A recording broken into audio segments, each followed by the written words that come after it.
Olá pessoal, meu nome é Vitor Yuri Neves e hoje a gente vai falar um pouquinho mais sobre O Senhor dos Anéis. Vamos dar continuidade ao diário de leitura, do projeto Lendo O Senhor dos Anéis.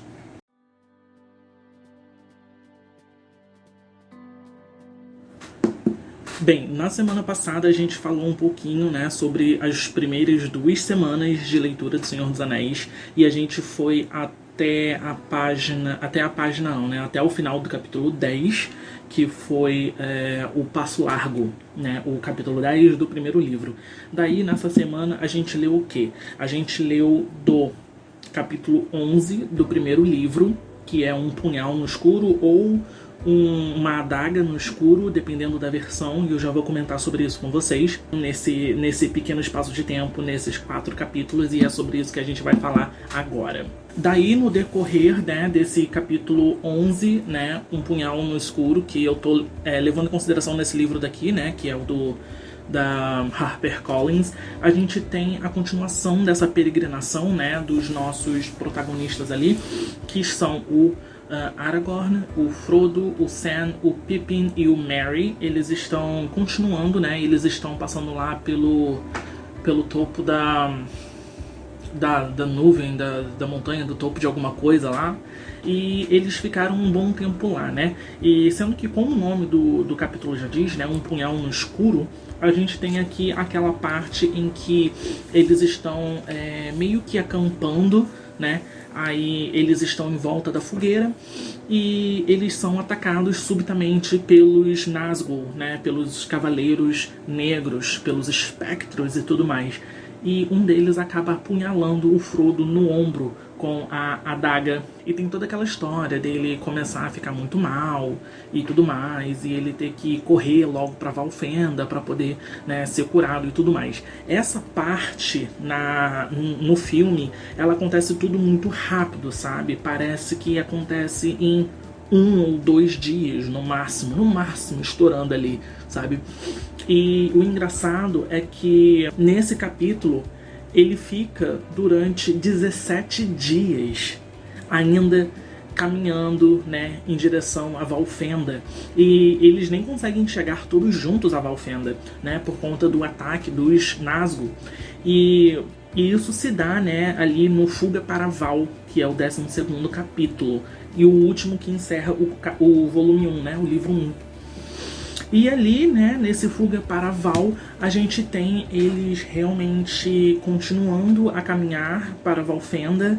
E antes disso, eu acho que lá no capítulo 10, o Passo Largo, o Aragorn, ele tinha dito que ainda tinha mais ou menos uns 15 a 20 dias de caminhada dali de onde eles estavam até Valfenda. Então eles ficaram super apreensivos, com o fato do Frodo estar machucado, sendo que a cicatriz, o machucado dele já se fechou, só tem uma cicatrizinha e ele ainda está muito ruim, e ele tá meio que morrendo, passando desse plano pro plano dos mortos, dos espectros, e lá ele poderia ser controlado por Sauron, sendo que até esse momento o nome Sauron não tinha sido mencionado, ele era só o Senhor do Escuro, até que lá, no próximo capítulo, que é primeiro do livro 2, Muitos Encontros. Aqui, nesse capítulo, o Frodo, ele já está em Valfenda, Ele acorda sem saber o que está acontecendo, aonde que ele está. Aí ele se encontra, finalmente com o Gandalf, que está ali do lado dele, por algum, mistério qualquer, ele apareceu ali, e ele de imediato não fala como que ele chegou ali, por que ele demorou tanto, por que ele não se encontrou, com ele e com os amigos durante essa viagem, por que ele não estava junto com eles. Ele se indagou de várias coisas, que essas coisas poderiam ter sido evitadas ou previstas, se ele estivesse junto com eles e tal. Eu senti um pouquinho ali de raiva no tom do Frodo, sendo que ainda assim ele gosta muito do Gandalf para poder ficar com extrema raiva do mago, sabe? E a ponto de brigar com ele ou qualquer coisa do tipo. Sendo que ali a gente também tem um reencontro, né, do Frodo com o Sam, com o Pippin, com o Merry, e ele também vai conhecer algumas figuras bem peculiares, né, que vão estar ali no jantar que é oferecido pro Frodo no final daquele dia. E ali a gente conhece algumas figuras já, né, de figurinhas de coleção do Senhor dos Anéis, que é o líder elfo, o Elrond, a sua filha, a Arwen, Arwen, né, o nome dela, eu acho que é Arwen. E a gente também vai conhecer alguns anões que vão estar ali presentes também. A gente vai conhecer alguns outros elfos que vieram de longe e assim por diante. Daí, por fim, a gente chega no capítulo 2 do segundo livro, O Conselho de Elrond, que eu fiquei até um pouco entusiasmado, né? Porque, primeiramente o capítulo ele é muito grande, assim como o capítulo A Sombra do Passado do livro 1, que coincidentemente também é o capítulo 2 do livro. Então meio que teve esse duo, né, do capítulo 2 de cada livro ser, na minha opinião, o melhor de cada um deles. No Conselho de Elrond, a gente vai ter aquela parte em que todos os personagens ali em comum, eles estão se reunindo para poder debater a respeito do Anel e poder saber o que eles vão fazer a respeito do Anel, tá? Sendo que esse conselho, ele é muito diferente do que realmente transmite pra gente lá no filme, né? Que tem só algumas pessoas importantes aqui e ali, tem poucos elfos, anões, os hobbits, só tem, na verdade, ali o Frodo, né? Mas aqui o Bilbo também faz parte desse conselho. E esse capítulo conta pra gente boa parte da história desde o final da Primeira Era da Terra-média, durante toda a Segunda Era da Terra-média, até o momento em que eles se encontram aqui, né? Conta pra gente também um pouco da criação dos Anéis Élficos, né? Como que Sauron, né, forjou esses anéis com a ajuda, né, dos elfos, dos anões, e o motivo, né, por detrás da criação desses anéis, qual era o propósito, o intuito deles. A gente também vai ficar sabendo um pouco mais da história, na verdade, do Gollum, como que o Gandalf e o Aragorn conseguiram capturar ele, né, e tirar dele a história de como que o anel foi parar com ele, de onde que ele pegou, o caminho que percorreu com ele até o momento em que ele perdeu. Nesse momento daqui a gente sabe que o Gollum, ele estava como prisioneiro dos elfos da Floresta das Trevas, sendo que ele acabou sendo solto, né, liberado. Ele foi resgatado pelos orcs que foram lá fazer esse trabalho especialmente a pedido, né, dos líderes de Mordor, no caso, sei lá, de Sauron, ou até mesmo de Saruman.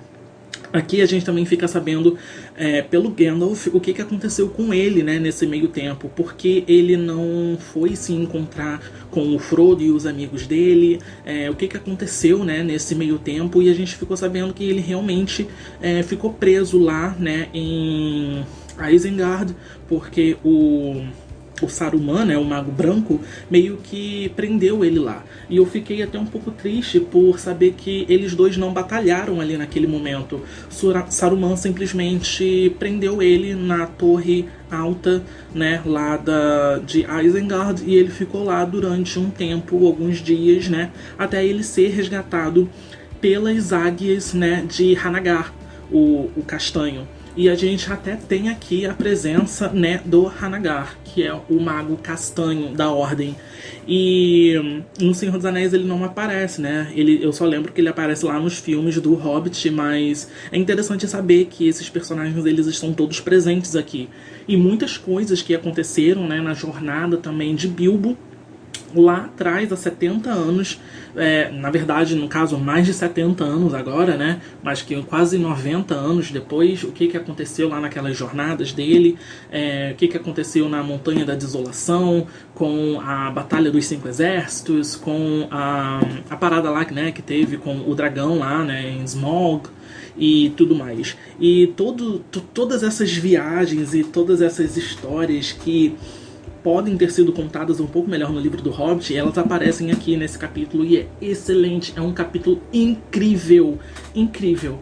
E, claro, Algumas pessoas podem achar um pouco chato, um pouco mais chato do que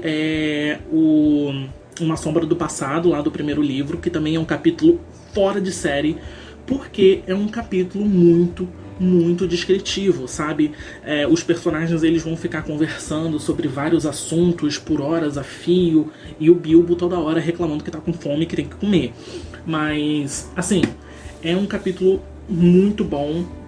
E é isso, a gente terminou de ler essa terceira semana no final do capítulo 2, né? O Conselho de Elrond. Daí, o que eu quis dizer em relação a dependendo da edição que você vai ter em mãos? Porque eu também coloquei uma outra edição, né, de O Senhor dos Anéis no meu Kindle, que foi essa edição daqui. Deixa eu mostrar pra vocês. Essa edição dessa... Eu não sei se vocês vão conseguir ver, né, por conta do reflexo e tudo mais, mas, ó, é aquela edição em capa dura que foi lançada pela WMF há um tempo atrás, né, quer dizer, uns anos atrás, que também teve, né, os outros 2 livros, As Duas Torres e O Retorno do Rei. Enfim, são as edições da WMF. Nesse livro, eu li os 2 primeiros capítulos do segundo livro, né, que foi Muitos Encontros e O Conselho de Elrond. Eu li nessa edição daqui no meu Kindle de O Senhor dos Anéis. Daí, o que eu posso, né, dizer em relação... Eu acho que tá dando muita reflexo de luz porque o meu Kindle ele tá dentro do plastiquinho ainda e tudo mais. Mas enfim, eu achei bem mais fácil de se ler nessa edição daqui da WMF, que foi lançada muito tempo atrás, né? Que basicamente o miolo ele é o mesmo em todas as edições da WMF, né? Só muda a capa em si e a estética e tudo mais. E eu li a nota de tradução, né, dessa edição daqui da HarperCollins. E ali nessa nota de tradução eles dizem que eles fizeram a tradução de O Senhor dos Anéis toda novamente do zero. E eles decidiram por permanecer o mais fiel possível à escrita do Tolkien. Em alguns aspectos isso é bom, sendo que em aspectos mais corriqueiros assim, né, a gente precisa entender que existem certos modos de se falar, certas maneiras de se referir a alguma coisa, ou certas expressões que não se aplicam muito na língua portuguesa, que não é comum da gente utilizar. Então, em vários momentos, enquanto eu lia nessa edição daqui, eu precisei parar para poder correr no dicionário, para poder entender o que aquilo queria dizer, o que aquela expressão queria dizer, o que aquela palavra significava. Já aqui, nessa edição da WMF, também tiveram algumas coisas, né, um pouco mais rebuscadas, que logicamente são coisas da idade da escrita, né, que realmente não tem como mudar, sendo que algumas expressões ou modo de se traduzir podem ser modificados para o nosso jeito de hoje em dia, sabe? E como essa edição daqui, ela é recentíssima, eles deveriam ter feito alguma coisa assim. E eu senti que a leitura pelo livro que eu estava fazendo aqui, né, pela HarperCollins, ele estava um pouco empacada, sabe? Eu senti que o final da segunda semana foi muito lenta. Tanto que eu terminei de ler ele no sábado, tipo, aos 45 do segundo tempo, para poder gravar para vocês no domingo de manhã, para dar tempo de postar na semana passada. Esse daqui não. Eu estou gravando hoje, sexta-feira, né? E vai dar tempo de sobra para eu poder ler alguma outra coisa, continuar lendo alguma outra coisa, para poder já trazer resenha para vocês na quarta-feira, entende? Então, a leitura nessa edição da WMF fluiu muito mais. Eu gostei muito mais da tradução da WMF do que da HarperCollins. Eu acho que eu vou continuar lendo na edição da WMF, sendo que de vez em quando eu vou vir aqui na edição da HarperCollins para ver como que as coisas ficaram, né? Para poder namorar um pouquinho essa edição daqui, porque ela também é muito bonita, né? Ela é bonita de se ter, de se manusear e tudo mais. Eu tenho várias, marcações aqui e tal. Sendo que é isso. Eu gostei bastante dessa terceira semana de leitura da Sociedade do Anel. Eu aproveitei bem mais do que a segunda semana, vou confessar pra vocês. E as coisas vão começar agora, né? Porque o próximo capítulo já, né, do Sociedade do Anel, ele já é o anel vai para o sul. Então aqui a gente já tem a formação, imagino eu que a gente já vai ter a formação da Sociedade do Anel e eles vão começar a partir na peregrinação deles, né, lá para Mordor. E é isso, eu tô gostando bastante. Eu espero que a leitura de vocês também esteja sendo proveitosa. O vídeo ele já tá um pouquinho grande, sendo que eu realmente me empolguei porque foi muito boa essa semana de leitura. E eu espero que a gente continue lendo da melhor forma possível. Eu vou fazer mais sprints de leitura lá no Instagram, então se você ainda não me segue, o link vai estar aqui embaixo no box de informação. Não esqueça de se inscrever no canal, de ajudar a compartilhar. Ativa aí o Brangodango para você receber as próximas notificações, tá bom? Não esquece de dar um joinha e é isso aí. Um beijo para todo mundo. Até mais.